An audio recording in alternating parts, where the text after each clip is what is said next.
Hello and welcome to the, what are we on, guys? 23rd? You always forget. I always forget every time. It's a thing. Every time. Anyway, and I currently have a Klondike bar as a little bit of celebration because I had to put out like 3 videos today. One of them being the 300,000 subscriber video. Woo, hype. So that is a big number. I put this Klondike bar away in the freezer for whenever I hit like a substantial milestone. I think 300,000 is deserving of it. Also, I think the expiration date was like 2 months ago. So wait, like one Klondike bar? You just take a bite and then put it away? Yeah. Until the next milestone? It's like a wedding cake. That's pretty crazy. It is in fact a whole Klondike bar. You know, I'm starting to worry about you a little bit. Just a little bit. You can worry about all you want. I got a What Klondike flavor bar. is it? It's a Klondike bar. It's There's vanilla only ice one cream. No. The Klondike has sold out, man. Oh yeah, they have like minty. They didn't. They did. Their sizes have been cut in half. They're not like the old school No. Klondikes. And there's all these flavors now, which are delicious. The Reese's is delicious. I like that. But I want to know, did you pick a flavored one, or is it like... Oh hell no! the, This is the just this is an OG Klondike bar, man. OG Klondike. You mean you went on eBay, you bought an OG Klondike bar, had it shipped in a cold box? Oh yeah. So you can celebrate 300,000 subscribers? Yeah, man, 300,000 subscribers. We're like rolling in YouTube money now, apparently. That's awesome, man. I don't know. Fantastic. YouTube monies. Well, if you guys heard that laugh there, we have another guest. A returning guest, in fact, who's actually a member of the PlanetDestiny community. Go ahead, introduce yourself. What's going on, guys? It's Paper Cut. Ouch. Glad to be here. I was waiting for it's paper cut. Oh, To no, you. I I was was waiting to on be that. dramatic right now. Paper. I'm just on ready that. to get Cut to to business. you. I've been looking forward to coming back on here because, Oh well, I think there's a lot of things to discuss. You want to confess The your weekly undying update, love there's to a the hand bunch. cannons? You want to confess your undying love to the hand cannons, Paper? Oh, I could talk about the hand cannons, but I think we need to build up to there. I don't want we're to gonna start off build with the up hand there, 'cause cannons. I have Let's something I build need to up. start out. I think we just name this entire 2 hours of just podcast talk about hand cannons. That's what I suggest. I think we need to We can bullshit. do an hour on the last word and an hour on Thorn. Ode to the cannon? I think we need to bullshit for at least another like 3 minutes so I can finish eating this Klondike bar. Right. And then I'm gonna. So you can defend your Hawkman? No. Yeah. I have a massive rant planned about Prison of Elders. Oh no! Oh. So Oh, while I'll you're jump while in on you're that. while you're fisting that Klondike bar, I don't know about that. can we talk about the weekly update?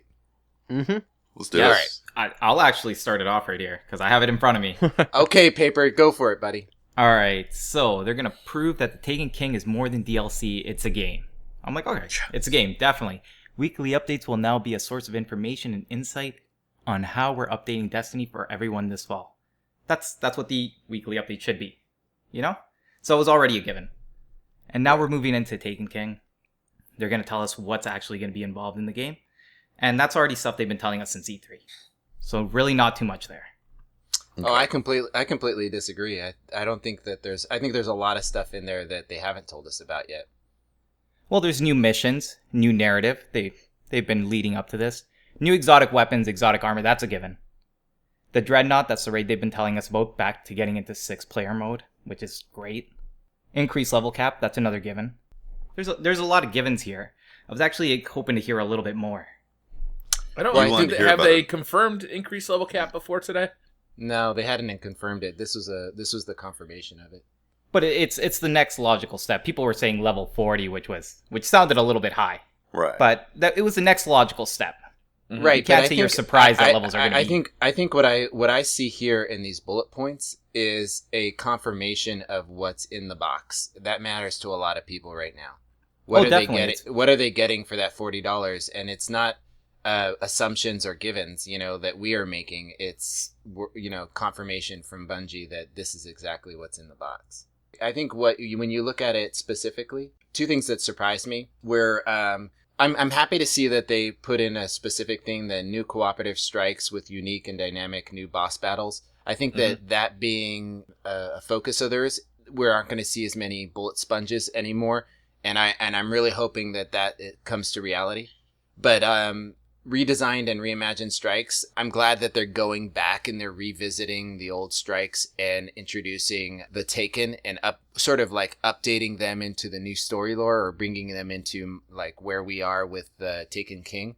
So when we go back and do those, they're not out of sequence. Mm-hmm. You know, That's something that was released in an interview. I don't know if that's like wide information, right? That they're redoing some of the older strikes, the PlayStation exclusive strikes. Yeah, I didn't know about that. reimagined. No, I didn't know I about know that until this that's. update. I'm pretty sure that's like 100% new. That's Yeah, not. It's not 100% new. It was They released hinted in at an it. interview. Okay, they hinted at Right. it then. Yeah, they said that the PlayStation exclusive strikes were going to get a redesign or a Right. reimagining, like they said. But the old version of the strikes are still going to be available. So, like the guys on Xbox who never got a chance to play these in the original form, they're still going to exist in that form. But there's also going to be these new Taken style. Well, do you guys want to start at like? I think there's a lot in there that we can talk about, but let's go all the way up at the top. It says new story missions and an array of side quests that conspire to tell the story of our battle to defend the solar system against Oryx and his Taken army. So we know the story missions, right? But what do you think they mean by a new array of side quests? Yeah, so Well, that's like the Eris Morn, right?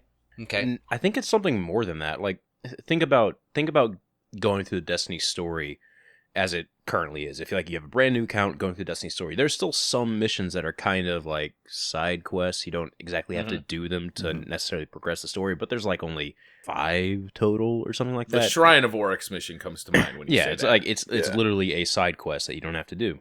It just strikes kind of are helps also out the kind story. of side questy Yeah, in kind a of. way. You know, One of the things that I saw at E3 that we kind of talked about last time, I think, was that massive, like the quest, or not quest, bounty screen was massive. Like it was its own dedicated screen now. So maybe we'll see like side quests kind of in the form of bounties. You know how we have that one wanted mission right now, where when you accept it, it opens up a little side quest that doesn't really Yep, on the do moon. much. But it's a side quest nonetheless. It pretty much opens up a side quest type mission. I think that's what we might be seeing, where you go accept some bounties, and then you have these new kind of missions that open up that you can go to. Well, I think what will be, if that's true, and what a good thing that will come out of that is that our bounty slots, or our those we'll have more free space in those. You know, those side quests that they're removing a bunch of stuff from those bounty slots and they're putting them into the side quest categories, and we'll have those. We'll be able to carry more bounties in that at that point, right? Because when we were at E3, the menu that you looked at had those 30 pages. Yeah, If you it could was tab over. Yeah, 30 it was pages tabbed of- over in 30 of little s- slots where I was like, oh my god. of side quests, right? But then Wow. also in there it was a tab called progression, and it had 4 or 5 slots deep on one page of quests, and then you could right bumper over 30 times. Jesus. So and then on the right side, there was a column that had about 3 times as many bounty slots. I know that was a preliminary screen where Yeah. we Do were. you think that's the E3 build though, like a test build? It is an E3 build, and that's why I'm being very hesitant to saying that's Right. what we're getting. But when we look at what they're talking about here, and as an array of side quests, I mean, we could be looking at a lot of a new way of looking at how you're progressing through the storyline, and having a lot of more of these like distracting or side quests that you can do. Mm-hmm. I think that'd be awesome. I really like what they're doing with the Queen's missions. How these different bounties come out each week, and you don't get to experience all of them all at once. So if they do more of that, they do that with the Taken and bring it to all the places that they currently have right now, and also in the Dreadnought. I'm really excited about that. I think that's great. And also, keep in mind what they did with the Eris Morn missions, too. How they had that long, expansive one for the final one where you get the gauntlets. You know, after you do the urn and so on and so forth. the They only might be reason expanding on those things, too. the only reason people even do that quest is just to get that stupid exclamation point off their off their displays. Well, one of the things that I'm secretly hoping that they're gonna do with those is make those quest lines specific to gaining a exotic, if yeah. not an exotic, even if not an exotic itself, but an exotic bounty. So it's not RNG'd out. Yeah, because I mean, Right. right now they said there's also going to be like further on down the page. Exotic There's quest new lines. exotic quest lines coming in. Yep. Mhm. Yeah. Which That is could be exciting. really interesting. Love it, I have well, so the new narrative driven by cinematic cutscenes, starring and skippable. engaging, Yeah, Yeah, skippable, skippable cinematics cinematic cutscenes, starring an engaging cast of characters. Who do you guys think they're talking about? Luke Smith pretty much confirmed that Dinklage is coming back as a ghost. Yeah, Yeah, yeah, but is it? I'm talking about the NPCs besides Dinklage. I think it'd be Bart. really cool to hear Oryx. Like, if we actually get to speak to a bad guy. Like, to Ooh. actually have conversations, I think that'd be really cool. That'd be cool. yeah. to I actually know. get some motivation behind some of these bad guys. Would Like be he's really trash fun. talking you the whole time while you're doing missions. when I Like, got to that ask Luke works. about that, he said, Oryx will- Imagine if he talks shit to you, like you die during the mission, and he's like, "Woo the bitch!" Yeah, like he Yeah. just goes off. Golf Like, you call yourself a guardian? Oh wait. Anyway, sorry. Yeah, and like when I was talking to Luke, he did say like Oryx he's gonna be there in the story more than Crota. The Queen? or- The Queen really wasn't in the story this time around. Yeah, So that was kind of odd. yeah. She just she released. she she only opened had doors, one that was it. line. I still think there's gonna be more coming for like House of Wolves. I really do because I remember There has to be. like there I has hope to so. be. Yeah. My there has to theory be. behind this is the voice actress of the Queen said on Twitter, "I just got done recording a bunch of lines at like Bungie Studio." It's like you had 3 lines at the end of one mission. I know they didn't ship you out there to record those 3 lines. Yeah, I think She's you're like- right. I mean, we're gonna have to hear more. We have. She's to. like, Guardian, do you imagine the sweetest scout rifle ever? It's called the 347 Vesta Dynasty. and it's And here's the quest line. that'd be Mhm, great. mhm. We there's no we haven't data mined a quest line yet, but Bungie, Well, please. Bungie's onto please. us. Yeah. Bungie's onto us. They know. Yeah, If they put they're, anything they're in the hiding system. that stuff for sure. They have to be. I'm sure there's like little flags and doors now that they put into the code. Mega be able to Man, flip things on Mega and off, Man, you know? please, Mega Man, please, spoil it for us. So speaking of new stuff, the new exotic weapons, exotic armor, and exotic quest lines. I guess off the top of my head, I know I didn't get a chance to ask you guys what your thoughts are about this, but what kind of take your favorite character, think about it, right? What would be your favorite? We know there's a void bow hunter. We know there's an electric warlock and a solar titan. What would be a kick-ass exotic for each one of those characters that would support that subclass? Okay, so Okay. so we know how the Titan Hammer turns into essentially the Seattle Seahawks. Sure. Who did they lose to in the Super Bowl again? Oh yeah, the New England Patriots. The That's Patriots. right. Yeah. So instead of the instead of it turning into a Seahawk, it turns into a Patriot logo. That's what the exotic should do. No. Yeah. No, I have no affiliation to any NFL team at all. I actually don't. I don't sports. You just made a lot of enemies. I just made a whole lot. Yeah, of I don't enemies. know. Yeah. I'm pretty sure So- I'm not getting invited back to Bungie ever. For So anything what like I'm that thinking, one. what I'm thinking is a pair of gauntlets for the Titan. That when he throws the hammer, it hits or explodes on whatever the ground, that it leaves wherever it lands. It leaves something like a damaging wake, Probably like a sunspot.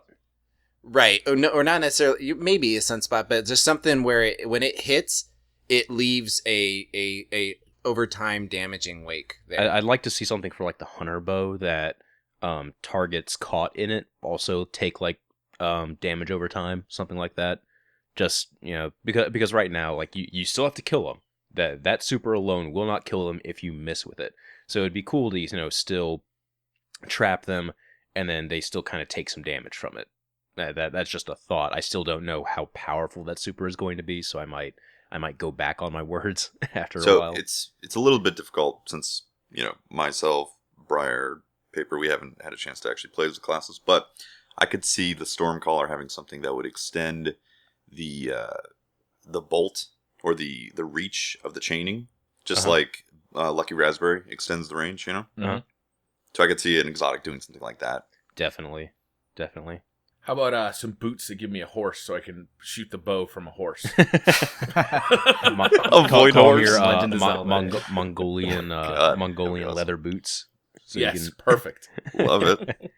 Because the hunter does shoot Mongolian style, instead of the traditional European style, just archery FAQ. There, he has the bow kind of extended in a almost a horseback riding pose. Anyway, so yeah, archery nerd there for a second. Sorry. Yeah, had no idea. Thanks, So what thanks kind for of that quest tip. lines do you guys think we could get for exotic quest lines? Like, what kind of things could they do with that? Here's the thing. I think I'm speculating that the exotic quest lines might be the super quest lines, and then maybe you get some sort of exotic emblem or class item in addition to the super. Probably once see a completing class Yeah. item. Yeah. That could work. I like that, actually. It would just make sense that they would something that epic would be a part of an exotic quest line. True. I mean, you're getting a super anyway out of it, so, or you're getting like a new subclass out of the quest line anyway, so Yeah, It it's pretty exotic. it's pretty exotic, but maybe it needs more. No, but it was nice that they added the quest line to get the super Oh, yeah. instead of just doing Definitely. the regular grind. That was good. And the fact that it's that the Taken are coming and Oryx is like the ultimate badass. We need more supers to take him down. Actually, Pretty great. I think it's not we need more supers. It's we need to return to our roots to find That's out what it is. what the Yep. I think that's literally what it was from the vidoc. Returning to our roots to find yeah, out how we forgotten once supers. were and what we have long since forgotten. Do you think we'll see a bit more of the speaker in this too? Because he's kind of We better see more of anti everyone. new knowledge, right? We better see more of everyone. Seriously. Mm-hmm. Yeah, I'd like to see more. I mean, more of the Speaker, stranger, more of the Cade. speaker. I'd like to hear more from Cade about the Uh-huh. hunters. I'm pretty sure we will be seeing more. I wouldn't doubt it if like the Vanguard class representatives are gonna be who we talk to for our our the new super. subclasses. Yeah. That's what I was thinking too. Yeah, That'd be so we great. might get some cutscenes with them. I wouldn't be surprised if we got some more dialogue too. I mean, Mhm. if you actually remember, we do have lines. Our Yeah. characters say stuff. I was light. just playing a new character on the Xbox. 'Cause I want to get at least one character upgraded to 34 before the new DLC, so I could get those, Mhm. year one rewards. And it Mhm. was funny. My character talked, and I looked up, like, what the hell is going on here? Who is that voice? Yeah. I think over the course of the story we have like 5 or 6 lines. Yeah. And most of the time our Dinglebots just, yeah, we've heard the stories. And I'm like, no, I haven't. I was just resurrected. Are you guys okay if I go on a small rant about Prison of Elders? Sure. Okay. Let's hear it. So, remember how we were like pretty much promised an ever-changing experience, and every time we go in there's going to be different modifiers and stuff. The only version of Prison of Elders that lives up to those promises is the level 28 version, which, I mean, aside from rep with Varix, you don't really need to run it. I'm really disappointed with Prison of Elders overall. We've now come across a full circle of resets for everything, and we found out that the modifiers are the exact same every single time. Like, if we have Urox, everything leading up to Urox is going to be the same. Skolas, every single modifier in every single fight is the same for the level 35 version. Going up to Quodron, you're going to see the Vex like 4 times during that run of Prison of Elders. And nothing changes. It's just like, okay, so the boss is Quodron. I know everything that's going to be going up there. It's essentially like getting a slightly different version of the raid each week, where at this Mhm. point, you know what's going to happen. And I think Bungie really dropped the ball on what could have been a really cool experience. Yeah, it was nice for these first like 5 or 6 weeks, but at this point, honeymoon's over. You guys want to chime in on my small because rant here? I went in expecting the same thing. They're like replayability. Mhm. They're gonna add an element of randomness, so it doesn't feel like the same strike that people are usually used to running. So what I was expecting something like if you made just a regular arena, just a circle, And I thought there was going to be some random things like Diablo style where there's just like a car here, some cover there. But really what you got was, well, like 5 stages, and the enemies come out of the same door every time. Like, that's not even random. And those are the kind of things that disappoint me. Like, I don't like doing the same thing. It's like you learn the mechanic and the game's over. That's why I don't actually enjoy PvE as much. The same enemies come out of the same door every time. Yeah, same enemies come out of the same door. You learn, like, one of the hardest ones at first for my raid group was the on the Skolas one, on the level 34-5 one, the newly empowered scions come out of like a door, and they are badass, right? They can one hit kill you with their like scion blasts. But we learned exactly what door they come out of, and there's always arc burn on. So we just like line up with Thunderlord, spray them down, and then the rest of the mission is a cakewalk. Yeah.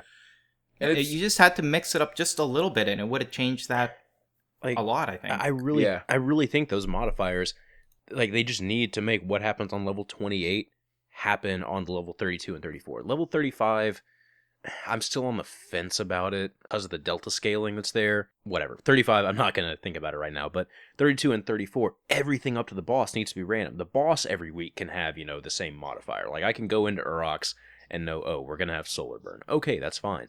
But I think everything leading up to that still needs to be random. It needs to have that spirit of the level 28 version. And yeah, that's actually some feedback that I gave very early on when the announcer voice was a circus voice. You mean me, Guardian? it was so funny, man. It was hilarious. But some feedback I gave very early on is that the enemies should be, I think this is what you guys are saying, but reconfirming it should be coming randomly out of doors, and they should be paired up in teams of fire teams, depending on the difficulty. As you got closer towards the end of killing whatever boss or main battle that was going on at that moment, the enemies became more difficult, and by their grouping, not necessarily by them being yellow, but by sending out fire teams of enemies. Okay, World of Warcraft reference, and we are 24 minutes into the podcast, and I just saw Pope Bear spray Red Bull all over his screen. Oh my god, I knew it was coming. Double XP. Oh wait a second, Patrick. Are you ready? Yeah. First listener, the number 3 HFC4R33 Red Bull code. Done. Ooh. I guess that's me, because I'm in Canada and I need that. I'm going to use that right now. Yeah, I'm in Canada. I need that. So, no using it. It's for whoever listened to it first. for the Red Bull, or not for the Red Bull code, for the World of Warcraft reference, one of the fights that's from what people thought Prison of Elders was going to be from Trial of Champions. Like, it's been, wow, I'm starting to figure out World of Warcraft stuff. This is fascinating. Anyway, one of the fights tried to mimic how a PvP battle would go. So they had mobs in there that performed kind of erratically, things like that. The AI was a lot different. They could break out of your crowd control stuff. And, they were just really vicious. I'd really love for that kind of AI to be implemented into Destiny, where you're going to see enemies flank more than they currently do. You're going to see enemies just do more unpredictable things, because right now, you can get captains and stuff caught jumping up and down the same area. You can predict the paths of everything, and like I know when stuff's going to come out of a door, it's going to go to the left or right side. I can just I can essentially never move my crosshair except to correct for recoil and take out entire packs of things coming out of doors. Well, you also have to, and I just want to caution this, because we also got to remember that for a good portion of the population that is struggling with Prison of Elders, it doesn't find it as easy as we do. This would only be for consistency. Like Consistency is very important. Consistency is extremely important, but this would only be for like the more difficult versions of it. And I can see that. Yeah, because right now, I'm not saying the most difficult thing should be impossible, but I am saying you should feel some sort of success, some sort of accomplishment for defeating it. And right now, it just doesn't feel that way. Although I feel it the first time. You definitely feel it the first time, but and then it's just like a raid boss. It's just like fighting Crotas, where after you've done it 4 or 5 times, it becomes so automatic. Everybody on your raid team knows exactly what to do, or in this case, your fire team knows exactly what to do. So you almost stop talking about it. You just kind of do it. You're talking about other things while you're doing it, and that's I think where the boredom comes in. That's what happened with Crota, definitely. Definitely Crota. Right. Well, again, World of Warcraft reference here.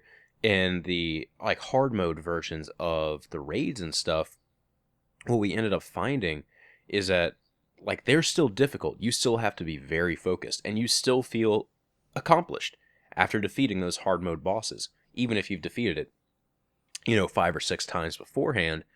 Defeating hard mode Garrosh was a very challenging thing for groups in World of Warcraft. That was from the end boss of the last expansion, WoW. Mhm. And even groups that had cleared it for months, it's still very difficult. You still feel accomplished for doing it. So Right. yeah. What was the failure rate, though? I mean, I think we saw a really high failure rate with Skolas. Yeah.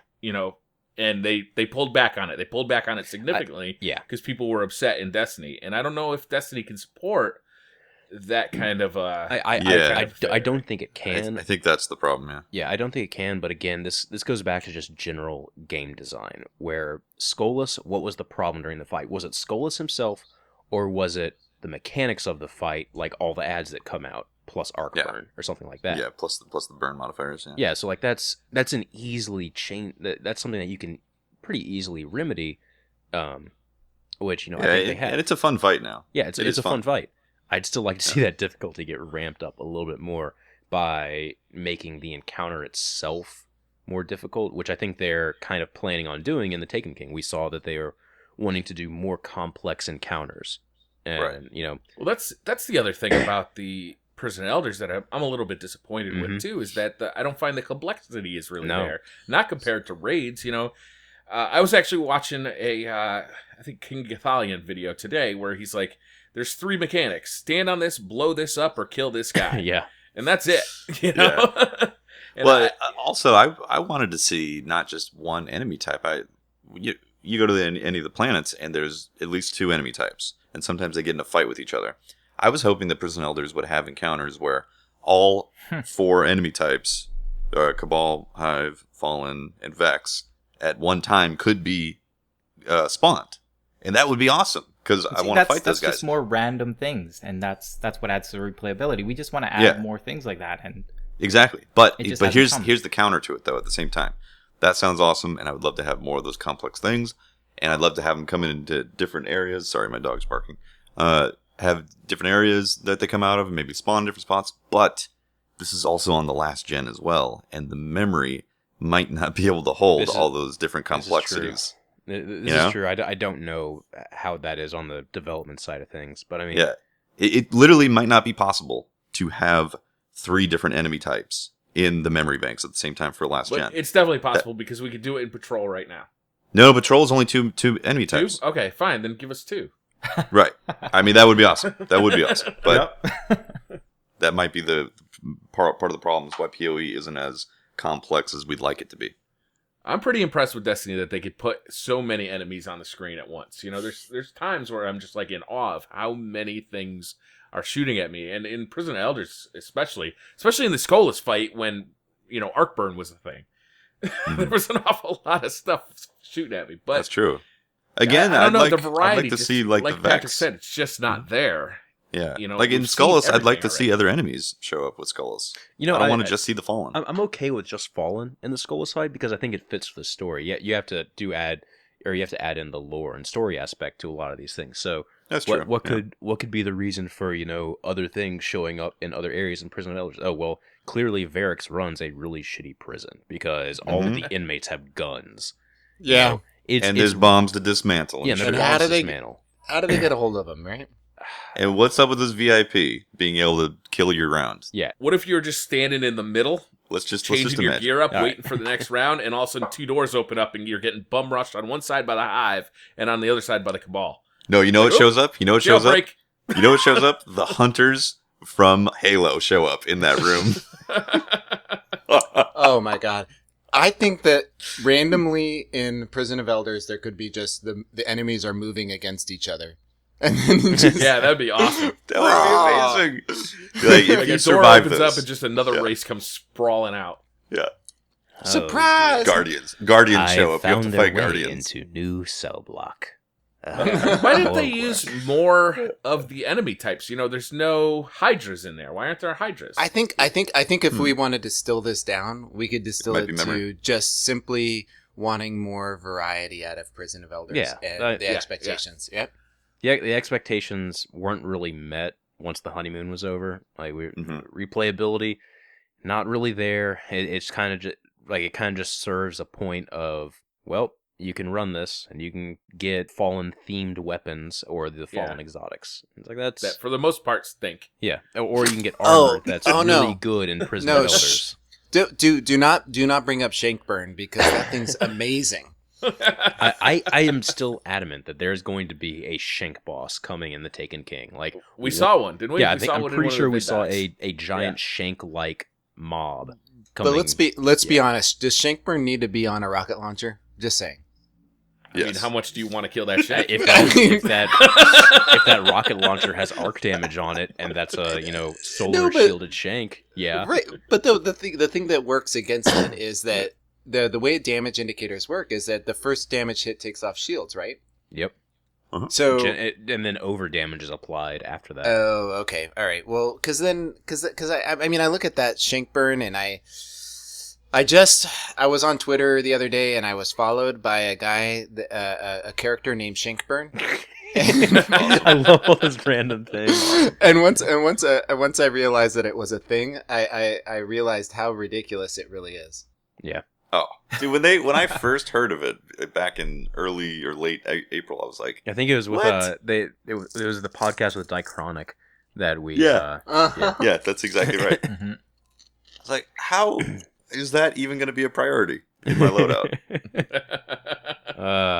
Yeah, I think it just adds RNG, right? It just keeps you coming. Yeah. Well, the theory was probably that they want you to keep coming back to try and get that perfect, Yeah, it's true. that perfect weapon. Like the Six Dreg Pride, that is just a perfect loadout for a specific thing. And It's- it could happen, but even if you get it perfect, like if you get like chance to stun a captain with an arc damage shotgun, is it really better than other Thunderbirds. shotguns? Like, are you ever going to use it? No. Probably not. no, Probably because not. it's taking like those old raid weapons Yeah. and then just distilling them down even further into okay, so when you were in Vault of Glass, you definitely want to take a Vault of Glass weapon for oracles. Mhm. Sound about right? Mhm. Okay, now let's take off all the other perks. So then this thing really feels like it's only going to be useful in Vault of Glass. Like this only deals damage to oracles. That's how the Prison of Elders weapons feel to me. Yeah, At least. the armor at least feels useful because, like it gives you very specific, very good buffs inside the Prison of Elders. I don't understand why they didn't just do that. Make them really significant, but only applicable to the Prison of Elders. So as long as the Prison of Elders is around, these weapons are pretty cool. And don't make RNG weapons. I don't like these. Well, Briar, what frustrates me a little bit about the Prison of Elders armor is that it is. Yeah, I know we're talking about specifics, but that it went the next level specifics. Like, Yeah. Yes. does extra damage to a specific race, right? yeah. Yep. Like, So you have to have 4 sets. right. So, Yeah. and then within that, then there's another variation above that, or the intellect, discipline or strength, and then add another layer on top of that. Are they going to be? Are they going to influence? Recovery or agility. Right. So Recovery. they've gotten. I think they went from here's the vault of glass on this side, which was Yeah. like, and then that would have been fine if that's the direction they were going in. And I think that's the direction they were going in. And behind the scenes was like, let's take the armor and not make it so generalized, but more specific. And that would have been fine had they not allowed the vault of glass armor to be Ascended. Now you're just creating this thing where the only thing that really has value is in my opinion, is going back and getting the wall of glass armor because it's minions in the darkness, right? That's anything, right? Yeah. You're talking about inverse shadow. No.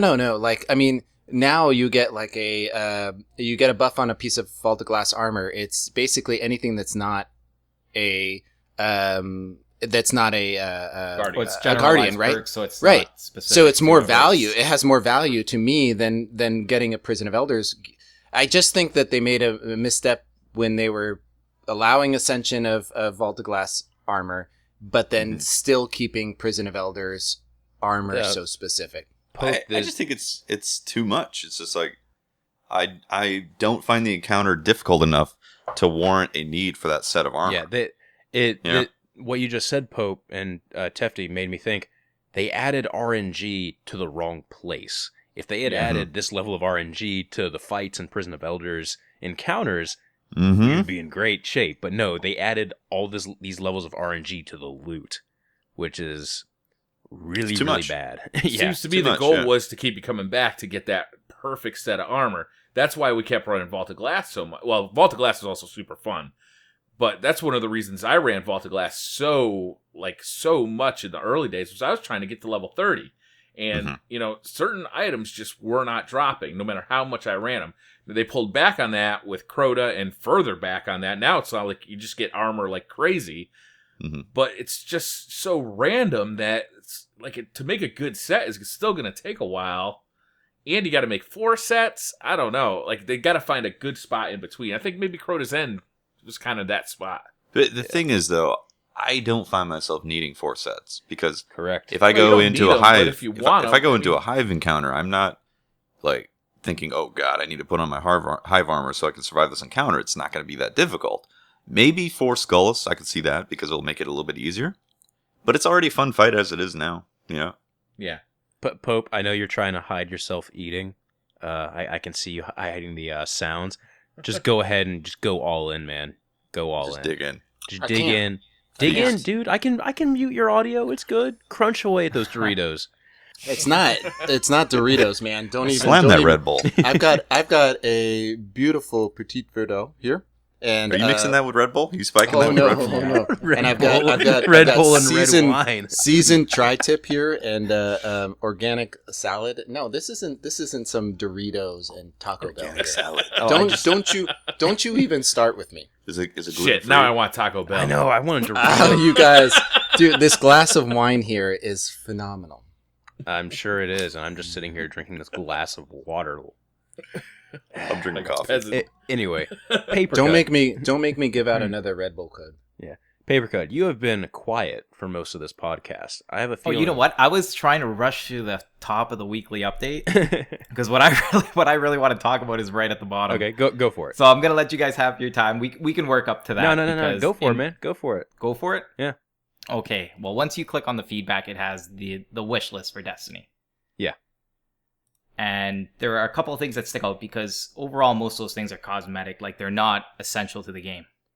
And big ones that stick out to me are the private Crucible matches, the faction interaction, rotating stock, which is pretty much the same thing as faction interaction because the fact that you have to grind 2 weeks to buy one piece, that's not asking too much. It'd be nice if they can rotate the stock because that actually does also a lot for balance. It means a lot of people have access to the same guns, you know? Mhm. If you don't have many guns, it's hard to be in the class with somebody that has all the best guns, you know? You do need to have guns to compete. So it'd be nice to have a little bit of controlled variety. And then there's the weapon rebalancing. That is... Weapon rebalancing has been like That's tricky. our number one most talked about topic on this podcast. Yeah, no, for sure. And this, just let me go on for a bit. Yeah. Because the thing about the balance in this game is I think it's trying to weigh it between competitive and fun. But as it is right now, like there's been a lot of posts about this game. Like people are like, it's been 5 months since the auto rifle nerf. It's been 9 months since they talked about how they wanted the game to actually be. They're like, we want you guys to have options for guns. And it's moved on to the point that I think we've reached the meta of the game. And some of the problems are very obvious. And right now, as a Crucible player primarily, it's starting to become that it's not competitive and it's not fun. And ideally, I would like to see it be both, but the thing is, I think action has to be taken. And I understand this game is really hard to balance because of the variety of it. There's classes. Within the classes, there's perks. Then there's the exotics. Then there's the specials. Then there's the teamwork. Then there's the combination of abilities. The synergy of the game, it's definitely hard to get a hold of. But there are some things that stick out so much that I find you have to change them. And from a perspective of trying to balance a game, I'm a big fan of StarCraft. And that's a game that's pretty serious about balance. And let me tell you about a build. Are you guys familiar with a 4-gate? It has been a good 10 years since I've StarCrafted at all. So, no. I've never Okay, played it. I don't You're even talking know about a what it Protoss? is. So what a Protoss 4-gate 4-gate? is just a massive rush. It's a blitz. And to very new players, they can't beat it. But the fact is, if you're anywhere from high platinum to diamond, which is just middle tier of gameplay here, there's a hard counter to it that's very easy to do if you scope properly. And that's why professional players moved away from it. But the fact that it works on lower skilled people makes it hard to balance a game, because that's when it comes between competitive and fun. Mm-hmm. If people want an MLG game, sometimes it's not going to be as fun because it's not going to be as inclusive. Halo was a very competitive game, but you have to remember, Halo wasn't, like, you couldn't sprint, you couldn't double jump, you didn't have supers. You didn't have, weapon lists that you could, change out and Yeah, stuff. there were very Didn't have specific loadouts. weapons, that's why it Time was to easier kill to was balance. way longer. Here we have a bunch of weapons and there's perks, and I understand that. You can't foresee all the possible combinations. Glass half full, stacks with head seeker, like crazy stuff like that. Very hard to foresee. But I find that in this community, if they don't start making changes and start testing things out, then nothing's going to get done. And it has been a very long time, and I think it needs to be addressed. And I like the community wish list, but, wish in one hand, shit in the other, and... I was listening to that Lamb of God song just today. Let's see which one but fills it up first. holds up, yeah. You can't So wait. paper, Something you needs to be done. you are the you have now just been appointed the Chief Operating Officer of Bungie's weapon rebalancing project. I thought Like, I I was was gonna listening do? to No, Shadow oh, talk I'm sorry. today.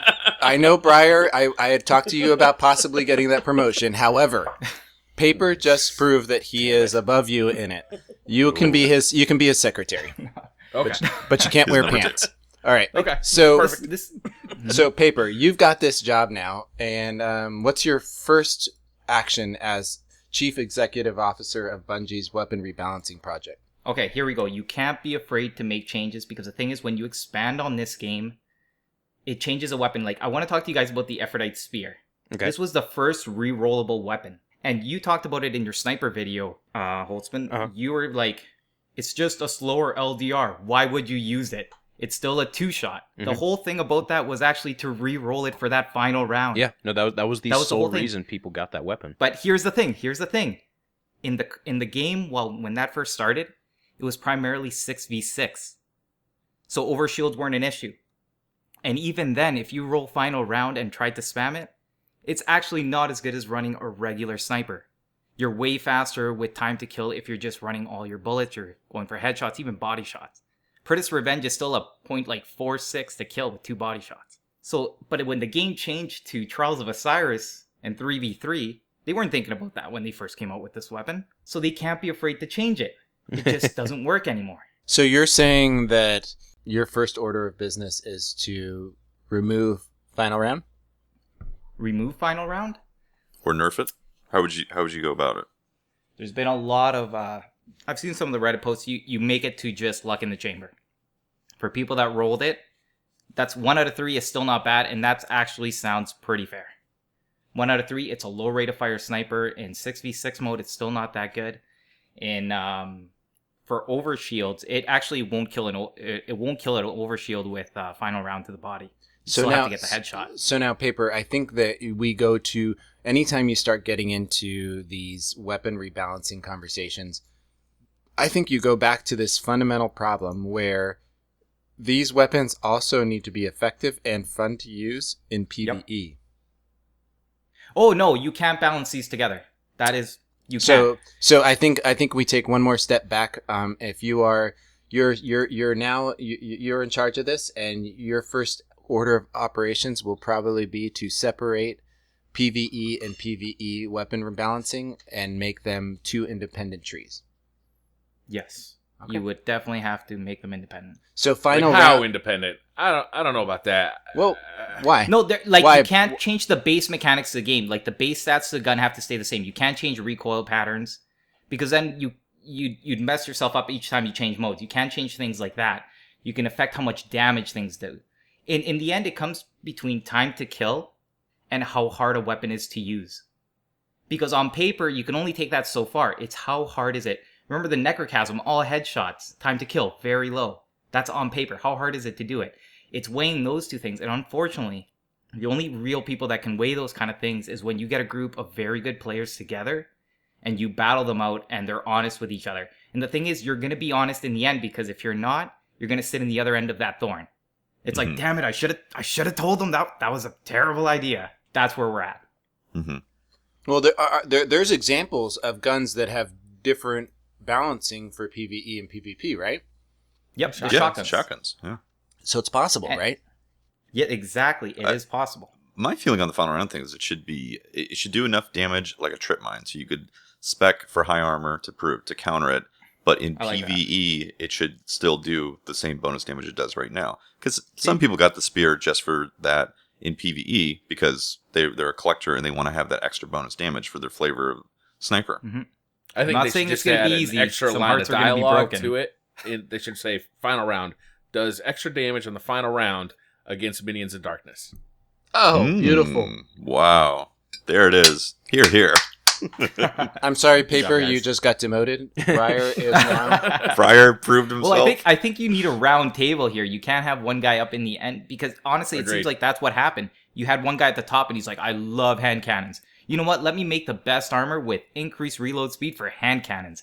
You know what, Prison of Elders? You know what I think it needs? Increase hand cannons reload. Hand cannons are so tailored to in this game. Mm-hmm. So what would you do with hand cannons in the Crucible? I think it comes down to the time to kill. You do have to lower it. On all hand cannons or just the exotics? You have to tackle each one individually. There's no blanket to cover this up and be like, it's fine. That's the thing. It's going to take some effort, and that's but it also depends on what the community wants. But I think whatever the community wants right now is definitely a change. If you do it wrong, okay, I'll forgive you. Not a problem. Yeah. Try something. That's let's true. all work together. I'd prefer. I think you nailed it right there, Paper. Because if they just change it, it refreshes the meta. It makes everything brand new. Everybody's got to learn the new meta. That would make it a ton of fun, even if we figure out it's broken in 2 months. Mm-hmm. At least we had 2 months of figuring it out. Think about it. When the last patch where they buffed pulse rifles, think about that. Like that was about 2 or 3 solid weeks of fairly balanced PvP. A lot of people were still using shotguns, but a lot of people, were changing up their primaries, trying new stuff out. I'd much prefer over the past 5 months if they had changed things like 2 or 3 times and failed every time. I'd still much prefer that than 5 months of nothing. Like, a lot of games just have just testing of maps. Like, it's not even ranked or anything like that. You can just go in there and test maps out. Like, they can have a playlist to even run a beta. It's like, hey, try this out. Like, before they actually did the special ammo glitch. I mean, the special ammo patch. Change. Yeah, they could have ran a beta to see how it works, because a lot of people have ran to the blacksmith and now they're re-rolling for mulligan, you're re-rolling for a clown cartridge, you reload as soon as you take 2 shots, 1 shot, trying to get those bonuses, when actually a big part of the game is now not just rolling these weapons, it's learning to actually control the spawn points of the special ammo. A lot of people don't realize that one guy suiciding into their side of the base to take one of possibly 3 or 4 crates on the map is a huge play. Oh yeah, it's not so much about perking the weapon itself, it's actually brought more teamwork into the Crucible. Yeah, in Trials, Watts, Ian, and I, not only are we flanking, but when we're flanking, we're also trying to pick up all their special ammo crates, so they're not going to be able to counter snipe us. The thing is, they can always get special ammo, though. Special ammo respawns in 30 seconds. They can camp their own spawn. It does. It totally throws that patch out the window. It's like it never happened. Well, that's the point of the heavy flank is, they're going to be agitated and shit, so they're not going to be worried as much about getting that special ammo as they are about trying to survive. So then we can profit off their panicking state. Panic profit. Yeah. Let me pitch this to you guys. Let me pitch it to Paper here. What if hand cannons had their range cut in half across the board, and then special attention was brought towards the last word? Definitely. Last word. If you cut the actually range is the problem on both of them, just to different extents. The last word has to be cut off way more than the thorn because it's time to kill in the way that you can spam it. It's ease of use as well. It's very easy to handle the last word. The thorn, you somewhat have to aim it, but it even has way more range. And that's what even makes it more lethal. But then it's also the damage over time, the way that it messes with your screen, the way that it pushes you back into cover. There's a lot of things about the thorn. Because everyone knows literally everything about it is stupid. Okay, so if we're all on the same page, why are we still on it? I think it's hand cannons across the board. It's time to guys. turn. I really I do. don't think the it's page. across the board. I think it's. I do. I don't. What? I don't think it's What? hand cannons across the board. Now, I No, know it's I wanna- definitely I wanna- not. It I is wanna definitely throw- not hand cannons across the. No. I want to throw something else out there. Like Taken King is going to come with a whole new patch and adjustment coming to it and a download. My hope is that they're focusing on how these new weapons, new exotics, because it's a lot of work to balance all this out. My hope is that the reason, and I guess I'm taking an optimistic point of view on this, that we're not seeing these changes being made right now because they're focusing all their effort on the Taken King and what it's going to look like when we start playing that. So if I take that mentality, which I'm hopeful, obviously, I can put up with this for a little bit. But maybe I'd be okay with that, Pope, too. But Mhm. if they said that, I'd be okay with it. But we haven't heard anything about it.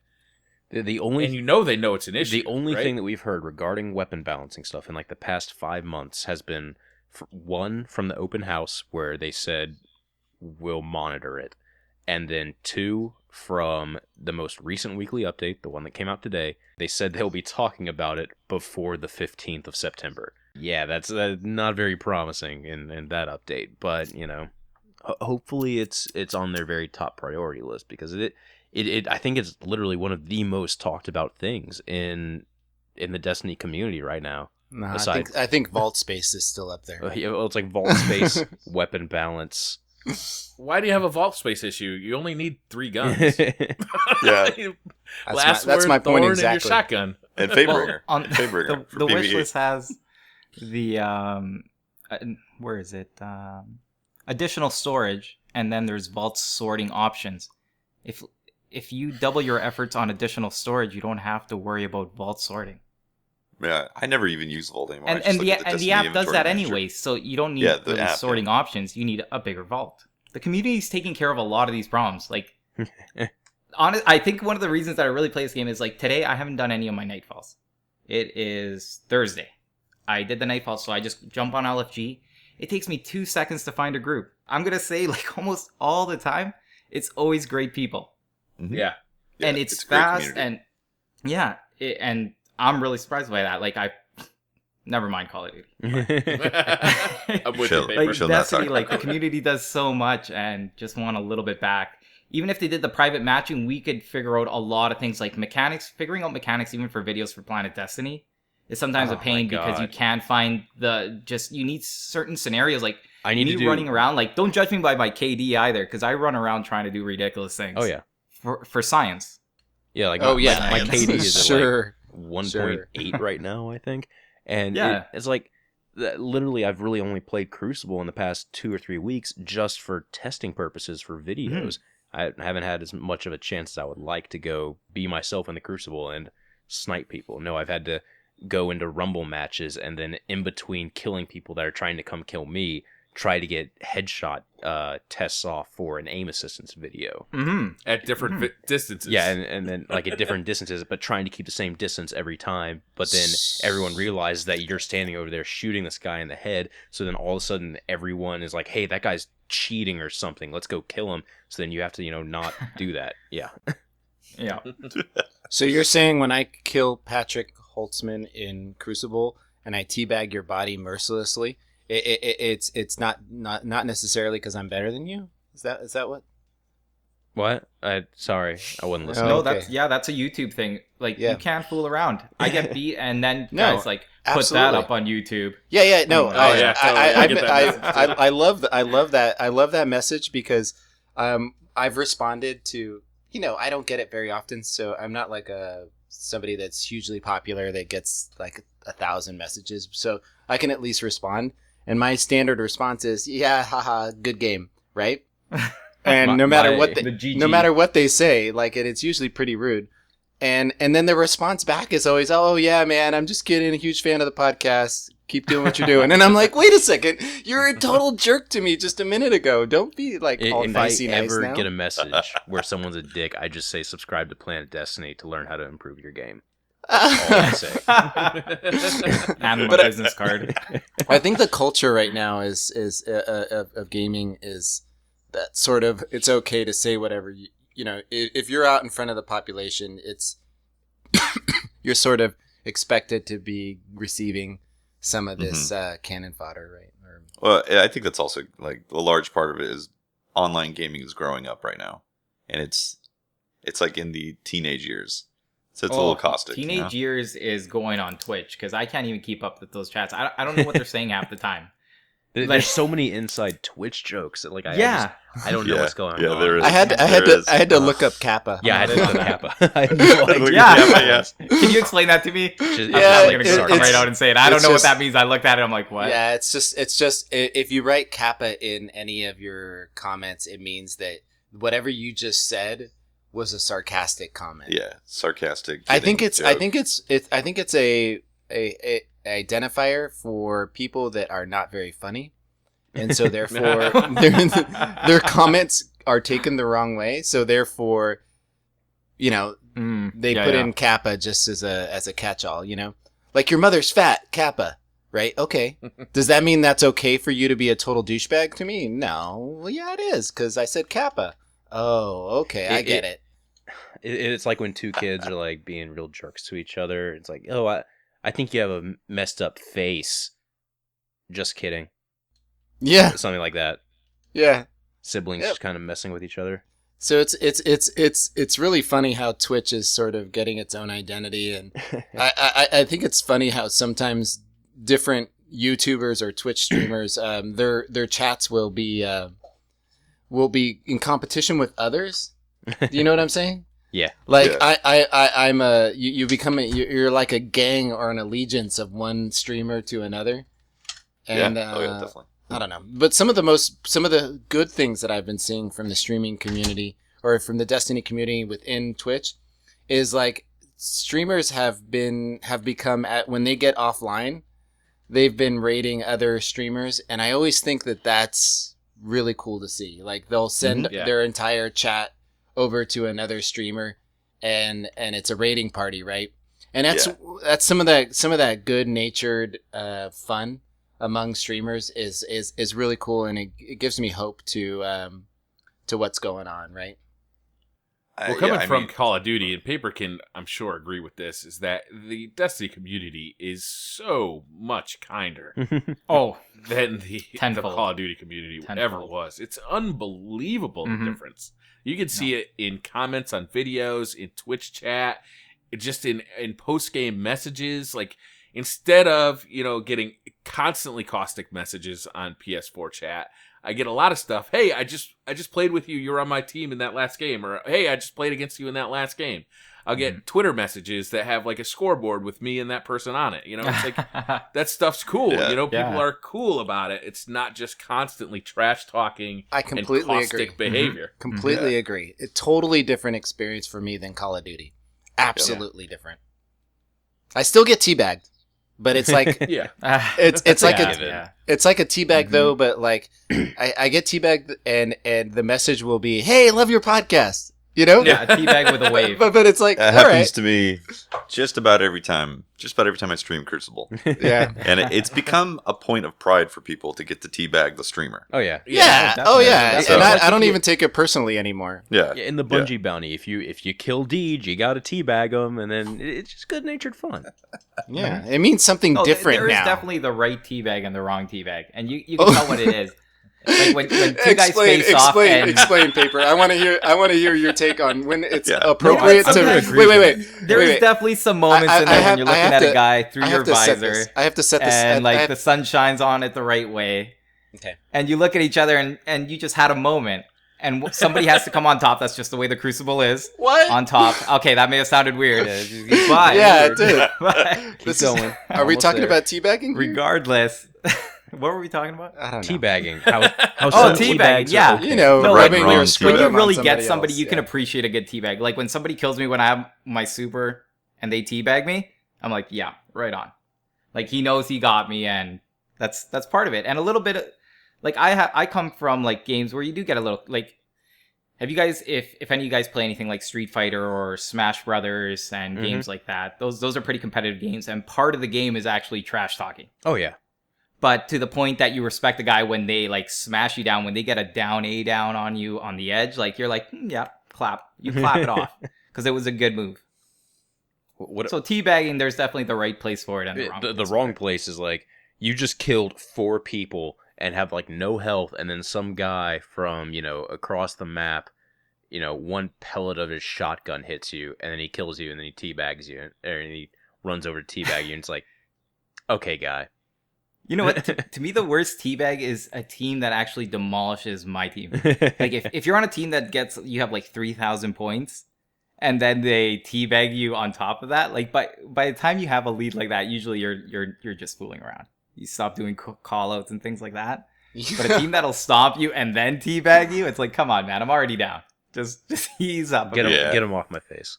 Yeah, honestly, if you're dominating pub stomping and then you teabag, that's just kind of being rude. But It's if like, you yeah, I shut have a down, full team, and there's no mode in Destiny where you can go in solo. Going against the team is suicide. Like when you're trying to go solo, never mind people that try to go solo in Iron Banner. Like Right. that's harsh. well, so when you shut down supers with just your primary, that's you can give them a quick teabag, a little You can celebration. definitely- Yep. Unless that You can. primary was last word. Yeah. I We'll talk about that at a later time. and to be honest with you, I think the emotes. I'm really excited about what the new emotes are going to look like. Do you guys have an idea? I mean, are you willing to throw it out there what you think the new emotes are going to be? I hope it's more than get just like Carlton from the April 1st Bungie website. That would be amazing. The Carlton. the Carlton. Yeah. Well, clearly, I mean, they had to Carlton's a model good that, dance. so Yeah. it's probably. I'd take a Why not throw it moonwalk in while there? we're at it. All right, There's, so that's you. There's the golf clap emote, that we saw from a long time ago. Mhm. I think there was- somebody dug that up, and they're like, that was actually really old. That surprised me. really, really old. Yeah, that was that's like 2012. been holding out on me, Bungie. Old. And then there's Yeah. there's one of the dances that was also from really old. I think it was at some random conference. I don't think it was at E3. They were like kind of showing some of the stuff of what's going on, and there was like a warlock just standing there, and then like, oh yeah, and then you can dance, and he started doing this dance that we've yet to see again, except for that one little video. So I don't know if that one will be added. I want the Harlem Shake. What you want a dance? You need that a full party causes for that. everyone to Harlem Shake. Oh man, that would be funny. Imagine the machinima involved with that.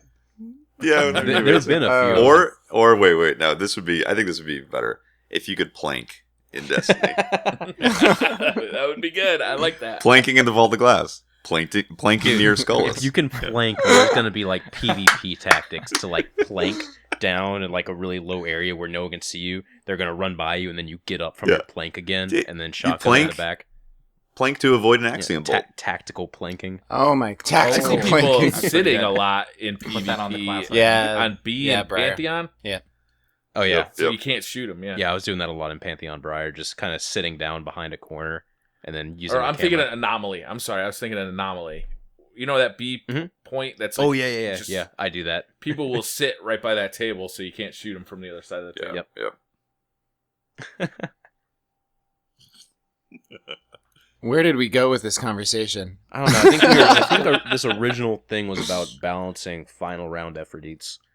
And somehow we finished with balancing our scrotum on somebody. So I'm not sure how that ended up, but okay. A tasteful balance. It's a hard decision. Yes, yeah, it is tough. You It is got to tough be decide. tasteful with it. Yep. Yeah, and apparently, according to paper, there's rules. Well, you know what? On July 7th, they're saying, along with some invitations, you can express yourselves. Maybe they're going to give me a free emote. Maybe you will get your planking. Ooh. Mm-hmm. For being a year never one know. player, So- you get a free emote. That'd be cool. So for all Maybe. those new people out there, Oh, like a number one. Yeah, you can just stick your finger on and be like, number one. That's I'm your number one. First of it. Yeah. hey, for all those new people out there that have not been part of the Bungie community, 7/7 is a big date, no? Mm-hmm. Yeah. Sure. So for the Bungie faithful, 7/7 is a opportunity for us to celebrate the those people that make the game, and for them to take a moment to relax and have some fun and play some games. So they do a lot of internal games. They spread out into teams. The studio, the Grizzled Ancients. Is that the when the Bungie Pentathlon or whatever it's called starts? Correct. And so they have a bunch of fun with Bungie Day. It's 7/7, and if you're not familiar with it, it's the 7 columns of world domination. Bungie back in the day created a plan for dominating the world, and it's really funny. It's a great story. Go to their website if you want to look up the history behind it. Also, some people might not be aware, but Bungie is obsessed with the number 7. 7 is a really big number. It's one of the reasons why I think 343 decided to name themselves 343, but because a lot of the same studio guys went over to a lot of the Bungie faithful stayed it with 343 to continue working on Halo. So it was one of those number sequences when you add together 7 and 7, right? So I think that the Bungie Day is a time to celebrate. I know they have a lot of work to do, and they've been working really hard. But if you know anything about leading people, especially artistic and creative people, if you don't allow them an opportunity to celebrate their work and to relax, it's not good. So they'll do a bunch of team building type exercises, and that's what's coming up on the 7th. What do you think they're going to be doing, guys? Like, I mean, they play a bunch of games that they compete against, and in years past, it's been like Dance Dance Revolution. It's been a bunch of different things. Do you guys have any thoughts about what maybe we might see in Bungie Day? I really, really want that. Okay, here's my like life master plan. Is I eventually want to work at Bungie, just so on the Bungie Day, it's like I'm the chosen one, and they play Magic the Gathering, and I just go in and stomp face. That is my life goal right now. Very specific. It's a very specific specific life goal, but I want to go kick a bunch of ass at Bungie. Like, all the grizzled ancients are there, I've won the pentathlon, 12 years run. It's like, oh yeah, just go play Magic and then wipe the floor. Oh my god, Holtzman has a Black Lotus. Oh my god. Oh my god! I'm surprised you know what that is. No, I don't have any Power 9, but I have pretty much everything but Power 9. Well, it's ridiculously expensive to get a Black Lotus now. Yeah. I'm sorry I don't have $25,000 to drop on a piece of cardboard. Are you kidding me? $25,000? That's for like a mint beta Black Lotus, or alpha or beta Black. If it's playable, it usually goes for more, but a mint playable Black Lotus will generally go for about $25,000. That is just insane. The normal like Power 9 that you play with can go from about $1,000 to $9,000 a piece. So, and they're called Power 9 because there's 9 cards, and you can only have one of them you can have one of each of them in your deck because they're so powerful.